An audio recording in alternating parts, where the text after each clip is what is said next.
Hi everyone, I am going to be reading part of the prologue of Becoming Sister-Wives. I have a friend who went live reading this and we talked about me doing pre-filmed videos at the same time.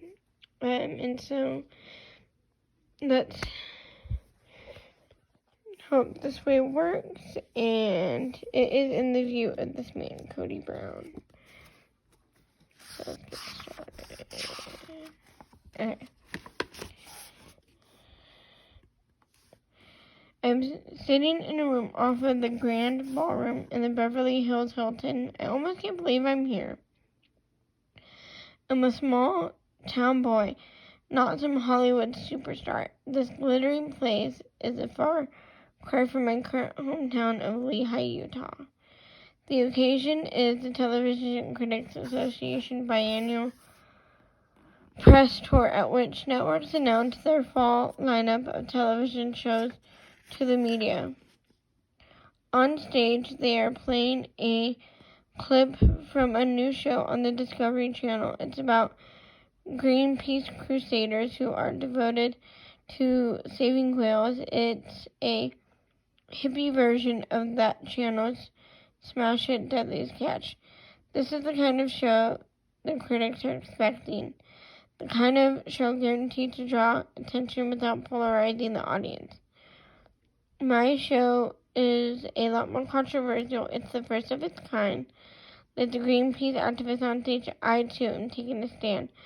But I have no idea how my fight will play out in the court of public opinion.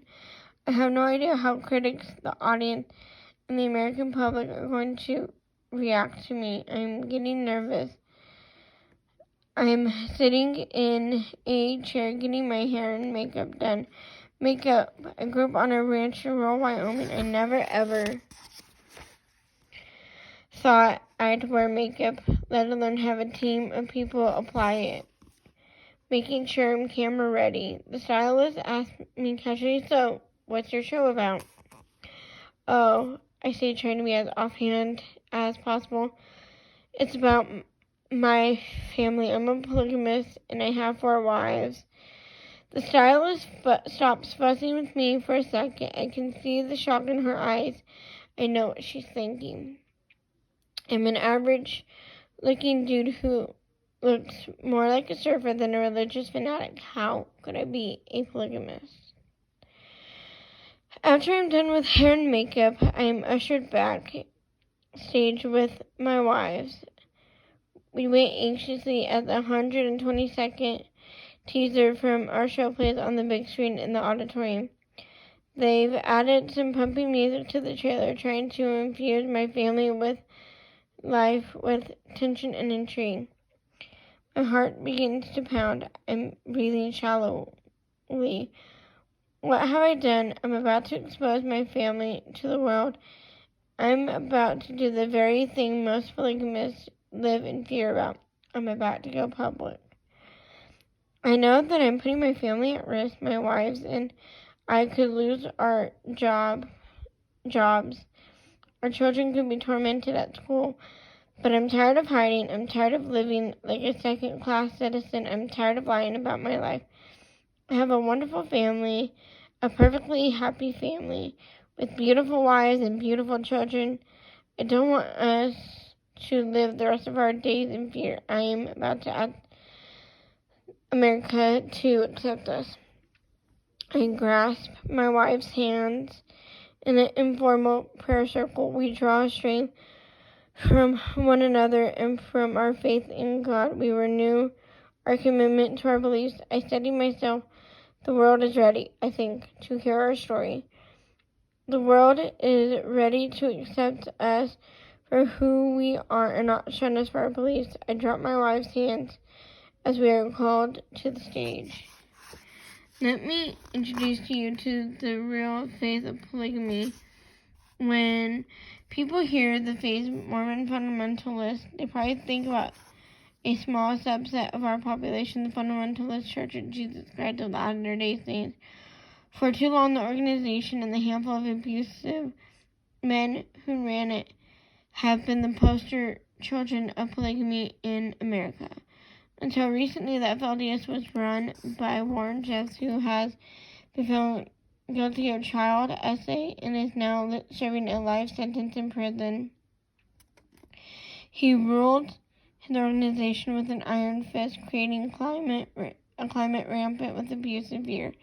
He not only tolerated but also promoted child brides. He summarily reassigned the wives of men he deemed unworthy to new husbands. These are not my beliefs. This is not my world. While we share a belief in the principle of celestial plural marriage, I want to make it clear that the practices of the FLDS have no place in my universe. We belong to a different religious community, one that has several thousand members worldwide. In our faith, incest and spousal abuse are serious crimes which, when discovered, result in immediate legal action.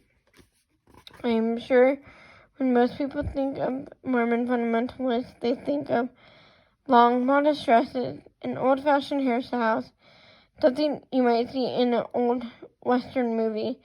This only covers a fraction of polygamy. If we weren't on TV, you wouldn't be able to pick my family out of a crowd. We dress like anyone else, maybe a little more modestly, but definitely modernly. Our kids go to public school, they watch TV, go to the movies, play video games, go to parties, and listen to popular music.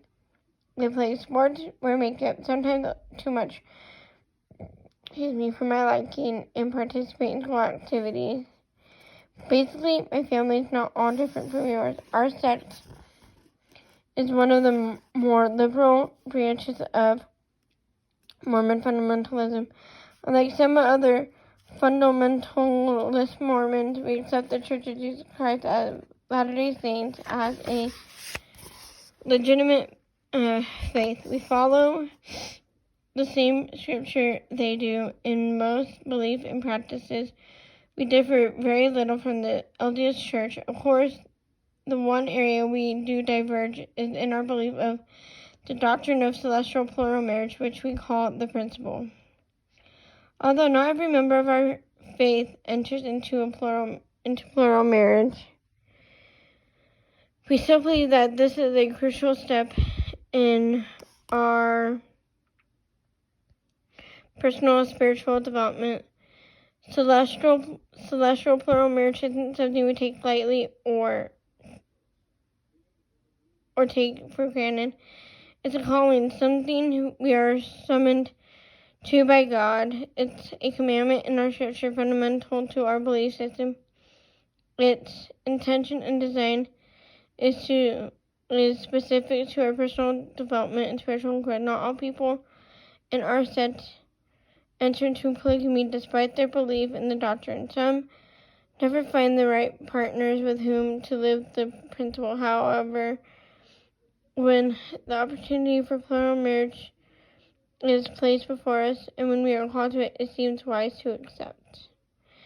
Religious is by nature illust. Everyone wants to believe that his way is the right way.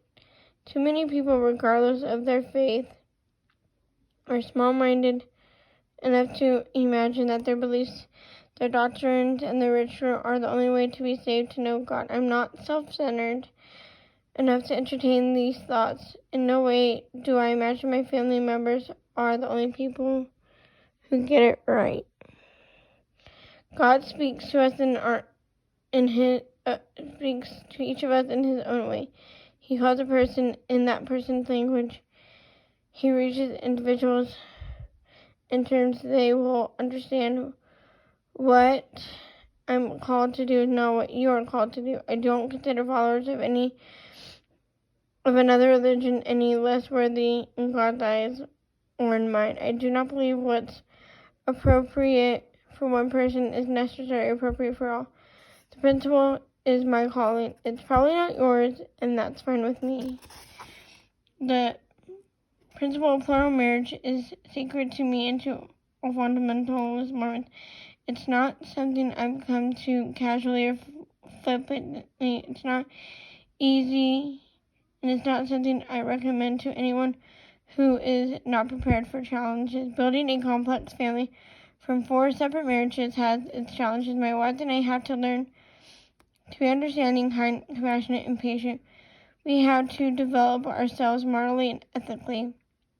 The demands on a plural family are far greater than those on a monogamous couple, since we have to consider the sensitivity of other wives and other marriages on an everyday basis. Plural marriage consistently challenges us.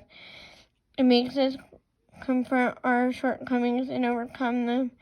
We have to learn to handle our jealousy, contain our aggression. We have to check out our selfishness. There is no room for ego in plural marriage. Although we know these things, we are by no means perfect.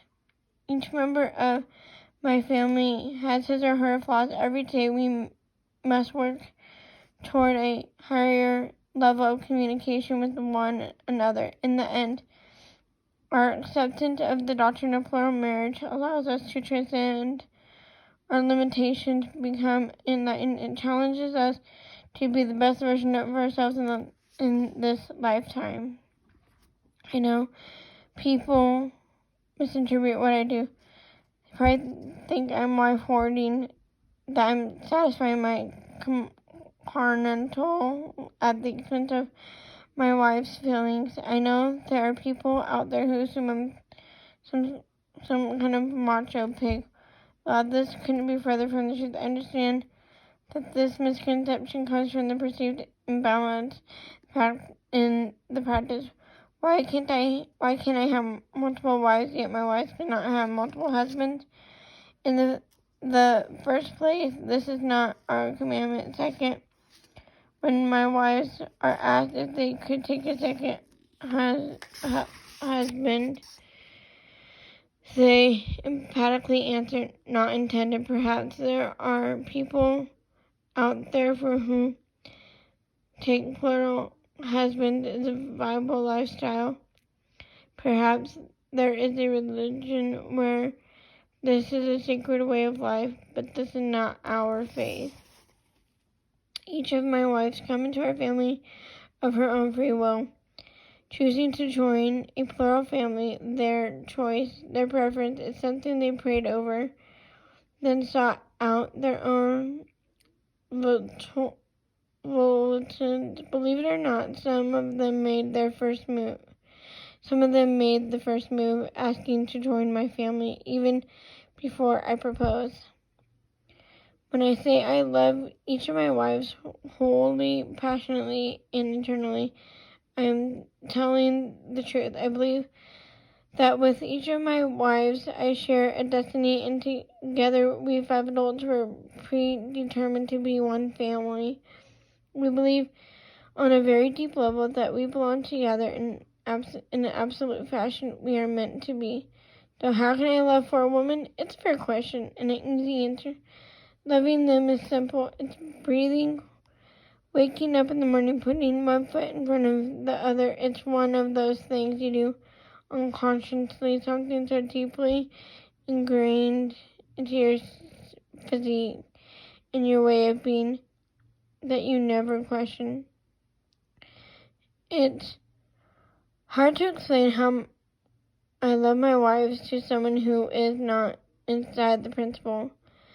The simplest analogy is of a mother who is pregnant with her second child and worries she will never love this one as much as she loved her first. It's an honest fear, but on the day her new baby is born, she loves it as much as her firstborn. She loves it independently of her firstborn. She loves both of her children because they are her children, but she loves them individually for their different qualities. She loves one because he's a remarkable athlete, but she doesn't love him any less because he's a terrible student, even as she loves the other for her sense of humor and her scholarly habits. And I'm going to end it here. Thank you guys so much, and bye!